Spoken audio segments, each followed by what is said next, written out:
Tahukah kamu bahwa masyarakat Minangkabau memiliki sistem kekerabatan yang unik?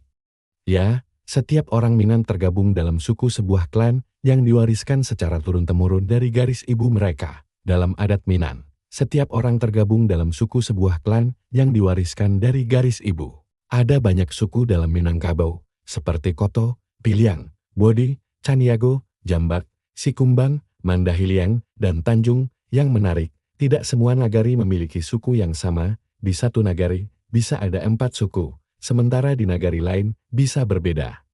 Ini menunjukkan betapa kayanya keberagaman dalam masyarakat Minang. Sistem suku ini bukan sekadar pembagian kelompok, tapi juga mengatur tata cara perkawinan dan hubungan sosial dalam masyarakat. Menarik bukan? Terima kasih telah menonton video ini. Jangan lupa like, subscribe, dan bagikan ke teman-temanmu untuk mengenal lebih dalam tentang kekayaan budaya Minangkabau. Sampai jumpa di video berikutnya.